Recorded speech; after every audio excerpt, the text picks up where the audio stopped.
My name is Detective Pierce. I arrived at the storage facility just after sunrise. The place stretched across a forgotten industrial block, rows of metal units, each identical, each holding someone's past. The air smelled like cold steel and wet concrete. A faint fog hovered above the asphalt, blurring the distance. The case seemed simple. A man renting one of the units had disappeared.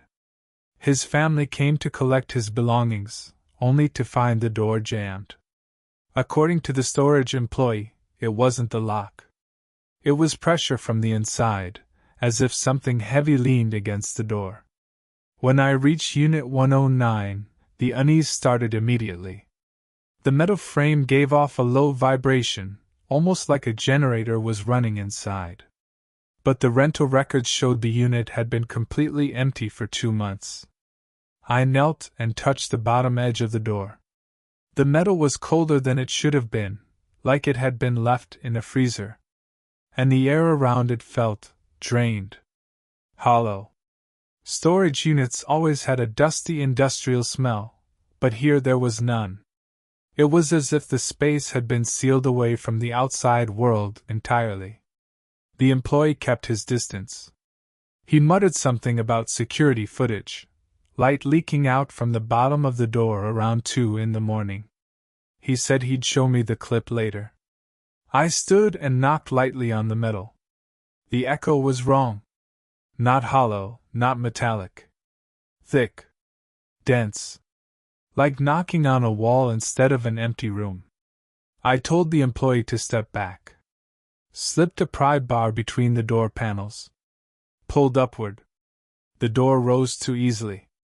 Far too easily. Inside was not a storage unit. Instead of exposed concrete, there was a living room. A complete living room. A soft gray couch. A wooden coffee table. A tall floor lamp with a warm glow. A bookshelf filled with worn paperbacks. A rug that looked handmade. Everything arranged with intention, like someone lived there. And the lamp was on. The unit had no electricity. I stepped inside, and the warmth hit immediately. Comfortable. Wrong. Like stepping into a house you shouldn't be in. The air smelled faintly of coffee and old books. Too natural for a sealed metal box. On the table sat a mug. Half full. Still warm. Someone had been here very recently. But the room had no windows. No doors. Just 4 smooth, white walls. Perfectly seamless. A fully furnished, lived-in room, hidden in the dark of a metal storage unit. I scanned the space slowly. Every hair on my neck stood up. This place might have been listed as empty. But it was anything but. And this was only the beginning. I stayed just inside the doorway, letting my eyes adjust to the light. The interior was calm, peaceful, even, but every instinct warned me that the calm was staged. Manufactured. The kind of peace a crime scene sometimes gave off before you noticed the details that didn't fit. The couch cushions had faint impressions in them, the kind left by someone who'd been sitting for hours. The mug on the coffee table had a thin ring of steam still clinging to the inside. The lamp's bulb hummed quietly, a soft electrical buzz that shouldn't have been possible. I took another step, watching my own footprints sink into the rug. It felt like stepping into someone's private world. A place that wasn't meant to be seen by anyone else. But there was something else, something I didn't notice at first. The room had no ceiling seams. Most storage unit conversions had signs of renovation, paint inconsistencies, marks from studs or wiring. Here, the walls met the ceiling in a perfect curve, almost organic, like the inside of a shell. I pulled out my flashlight and scanned the corners. There weren't any. Every edge, every transition, was perfectly smooth. Too smooth. On the bookshelf, the spines of the books were worn, but all of them had their titles scrubbed away. Just blank, faded rectangles where text should be. I pulled one off the shelf. The cover was stiff but featureless. Inside, the pages were filled with faint lines, like a ghost of handwriting that had been erased. Whatever this place was, it wasn't built to be read. I turned to the lamp next. The cord ran down to the floor and disappeared beneath the rug. Not plugged into anything, just vanishing into fabric as though the rug swallowed it. I lifted the edge of the rug. The floor beneath wasn't concrete. It was the same seamless white material as the walls. Like the room wasn't built inside the storage unit, but grown. A faint sound broke the stillness. Not from outside. From inside the room. A slow, deliberate creak, like someone shifting their weight on a wooden chair. But there was no chair. I scanned the room again, careful, methodical. Nothing had moved. Nothing had changed. Yet the noise came again, deeper this time, resonating through the floor like vibrations traveling through something alive. Then the door behind me slammed shut. Metal on metal.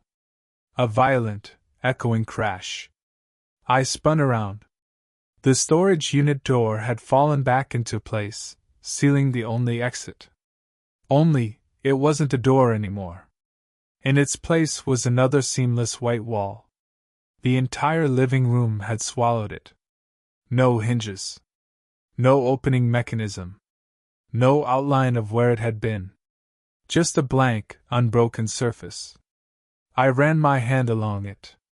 The material was warm. Too warm. Like something beneath the surface was radiating heat. The air grew heavier. A low hum started vibrating through the room, steady, mechanical, almost like a distant generator. But the sound didn't come from one direction. It came from all around, through the walls, through the floor, through the furniture. The room was awake. And I realized something else. There was no dust. No imperfections. Nothing aging or deteriorating. Everything inside this unit existed in a state of perfect stasis, except for one thing. The warmth of that abandoned mug. Someone had been here. Not long ago. Maybe they were still here. Maybe they'd never left. The hum in the walls settled into a slow rhythm, almost like breathing. A long, controlled inhale. A quiet, steady exhale. At first I thought it was just my pulse echoing off the smooth surfaces. But the cadence was too even, too mechanical to be biological, yet too alive to be machinery. It existed in the uncanny space between. I took another step toward the center of the room. The floor dipped under my boot, soft like thick rubber. It bounced back an instant later. The sensation crawled up my spine. It felt like standing on the skin of something massive. I needed to focus. Document what I could. Look for weaknesses.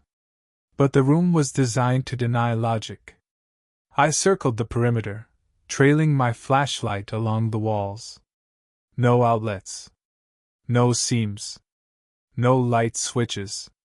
The lamp continued to burn steadily, warm and golden, pouring artificial comfort into a place completely devoid of natural light. The hum deepened. Something in the walls responded to my movement. Like it was tracking me. I approached the couch next. The cushion impressions were unmistakably fresh. I leaned down, examining the fabric. There were tiny fibers, shed by clothing, caught in the weave. Someone had been sitting there long enough for the room to take notice. A smell lingered too. Faint, familiar. Laundry detergent mixed with skin warmth, human, recent. I reached for the mug on the table. The ceramic was still warm. Too warm. I lifted it to examine the contents. Black coffee. No sugar. No cream. The surface trembled slightly, reacting to the subtle vibrations traveling up through the table. That was when I noticed the table legs. They didn't cast shadows. The lamp cast shadows for everything else, The couch, me, the bookshelf, but not for the table. I crouched down. The legs didn't touch the floor at all. They hovered a millimeter above the surface, held in place by nothing. The table wasn't furniture. It was part of the room. I backed away slowly, scanning the space again with fresh eyes. What I thought were objects weren't. They were features. Growths. Designs. Extensions. The room wasn't staged. It was grown to resemble a living room. A shallow mimicry of human comfort. The hum intensified sharply, vibrating through my ribs. Then, another sound. A soft shuffle, like fabric brushing against fabric. Not from the walls. From behind the bookshelf. I approached it slowly. The shelf was filled with blank-spined books, each identical in height, color, and wear. I ran a hand across them, solid, normal weight, faint musty smell, but something pulsed behind the frame. Just a tiny, rhythmic throb. I pressed my palm against the back panel. Warm. Pliable. Almost like. Before I could finish the thought, the panel exhaled. A rush of warm air blasted against my hand, and the entire bookshelf shifted forward by an inch, smooth, fluid, like a muscle contracting. I stumbled back. The bookshelf slid another inch. A soft, wet sound followed, like something peeling away from a surface it had grown into. A seam spread across the back wall, a horizontal line forming where none had existed a moment before. It widened. Slowly. Deliberately. Silently. A perfect oval opening formed, revealing darkness beyond it. Not the darkness of a small space, but deep, swallowing black, as if the room opened into a void. The hum stopped. Everything went dead quiet. For a moment, the only sound was my own breathing. Then something in that void moved. Not toward me. Not away. Just shifted, like adjusting its weight. Heavy. Massive. Slow. It wasn't a person. It couldn't be. But it was aware of me. And it was waiting. The opening behind the bookshelf pulsed gently, as if the room were encouraging me to step closer. I didn't. I stayed perfectly still, letting the silence settle and the darkness behind the oval cutout adjust to the lamp's glow. The air drifting out of that space wasn't cold. It was warm. Humid.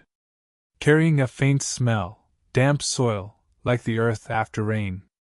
A deep, slow movement stirred again inside the void. Not footsteps. Not breathing. More like shifting mass, changing shape. Something large enough to affect the air pressure. The bookshelf muscled itself farther aside with a slick, wet sound, displaying the opening more clearly. Like an invitation. The seamless white walls around me brightened slightly, reacting to the shift. The room wasn't passive. It was adjusting. Preparing. I forced myself to remain steady. My instincts screamed to leave, but there was nowhere to go. The exit had vanished. The room had sealed me inside its manufactured tranquility. I lifted my flashlight and aimed it into the opening. The beam didn't travel far. It hit something that absorbed the light instead of reflecting it, something soft, irregular, a surface that seemed to drink in illumination like a sponge. Not rock. Not fabric. Something halfway between. The smell of soil intensified. Then something pressed forward into the beam. A curved surface, smooth, pale, almost translucent, came into view. It might have been bone. Or cartilage. It moved with the slow certainty of something waking up. The mass retreated into the dark again, soundless. The room brightened fully then, as if anticipating the next moment. The rug beneath my feet tightened, fibers pulling subtly towards the opening. The couch bowed inward, its cushions contracting like lungs. Everything was reacting to the presence behind that wall. Not in fear. In recognition. As if the room knew what lived back there. As if it had grown itself for that purpose. I stepped back toward the blank wall where the exit had been. It remained unbroken, seamless white, gently pulsing with warmth. When I pressed my palm against it, the surface gave slightly under my weight, flesh-like elastic. The room responded to my touch with a soft vibration, almost an acknowledgement. The hum returned then, quiet at first, then deeper, filling the space like the sound of an approaching engine. But engines didn't have rhythm. This did. A heartbeat. Slow. Enormous. Radiating from the void behind the bookshelf. The opening widened. Not in a mechanical way. There were no hinges, no movement of parts. The shape simply stretched, like a mouth opening. The edges rippled wetly as the darkness behind it expanded. Something stepped forward. A shape. Tall. Too tall. Its silhouette distorted by the lack of light, but unmistakably human in outline. Except for the proportions, arms too long, shoulders too narrow, head tilted in an unnatural angle as if listening. It didn't fully emerge. It stayed half behind the boundary, 1 foot in the void and 1 foot in the false living room. The heartbeat steadied. Thump. Thump. Thump. And then the thing twisted its head, not toward the lamp, not toward the room. Toward me. The walls dimmed at once, like the room holding its breath. The figure didn't move closer. It simply watched. Observed. Waiting for a reaction. The warm air thickened, turning heavy, almost syrup-like in my lungs. Something crept silently across the rug toward me, fibers shifting, dragging, rearranging themselves. When I looked down, I saw the rug pattern changing beneath my boots. The design was reforming. Not a geometric pattern anymore. Not decorative. A shape. A symbol. A circle first. Then branching lines. Then an eye. And then, a second. 2 eyes staring up from the floor. Not hostile. Not welcoming. Just aware. Watching me in perfect silence. I slowly raised my flashlight toward the figure in the opening, but the beam hit an empty, seamless white wall. The void was gone. The figure was gone. The bookshelf was back in place. The hum ceased. Only the living room remained, perfect and still. But the rug kept its new pattern. And the mug on the table was still warm. Warmer than before. The rug's new pattern gazed upward, unblinking. 2 eyes woven into the threads, too detailed to be accidental, too precise to ignore. I knelt slowly, not touching the surface, just studying it. The fibers weren't dyed. They had shifted. Rearranged themselves. As if the rug had always contained this image, but chose this moment to reveal it. A faint vibration ran through the floor, up through my boots. Once. Then again. Subtle, rhythmic, like a distant echo of the heartbeat I'd heard behind the vanished opening. The room was silent, but not empty. Silence here felt intentional, like a held breath. I stood again and scanned the space. Nothing had changed. Everything was exactly as before, as if no wall had opened, no figure had stood there, no presence had watched from the dark. But the warmth was spreading. The mug's temperature had risen again. I picked it up cautiously. It was near hot, as though someone had just poured fresh tea inside. Steam began to curl from its rim. I hadn't seen steam before. Something was active now. I set the mug down. The ceramic clinked softly, and the walls responded with a faint ripple, as though absorbing the sound. Then the lights changed. Not brighter. Not dimmer. Just aware. A slow gradient passing across the walls, moving from left to right like the sweep of an unseen gaze. The room was looking at me. A soft crackle filled the air, like static, faint but persistent. It wasn't coming from the lamp, or the floor, or the ceiling. It was coming from everywhere at once. The static grew into a low whispering hum. Not words, not even close, just breath-like sound, as if the room were trying to speak in a language with no vowels, no consonants. The air pressed gently around me. Not threatening, but guiding. Toward the rug? The eye pattern stared upward, its woven pupils now slightly constricted, as though adjusting to the light. Then the hum changed. A tone. Sweeping downward. A signal. My flashlight flickered, then went out. I didn't bother trying to turn it back on. The room didn't allow darkness. The walls brightened immediately, casting a soft, steady glow. The air thickened once more, and then the floor shifted. Not violently.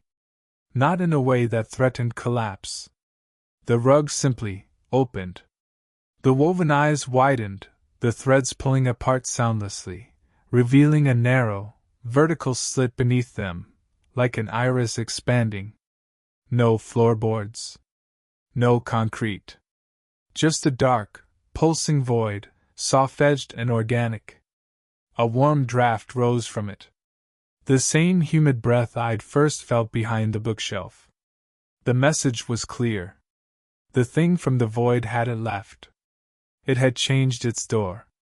I stepped back carefully, but the room pushed back, a subtle pressure on my shoulders, my spine, my arms. Not a physical shove, more like gravity bending, gently urging me toward the opening. The walls brightened once more. The hum steadied. The slit widened. And something rose from it. Not the tall figure from before. Something smaller. Like a hand, long, thin fingers curling upward, palm opening as if waiting for something. Not reaching for me. Not grabbing. Just offering. The whispering hum softened. Almost comforting. The room's intention was unmistakable now. I was never meant to observe. I was meant to accept. The hand remained steady, patient, like it had all the time in the world. I took a breath. And the floor around the rug tightened, waiting.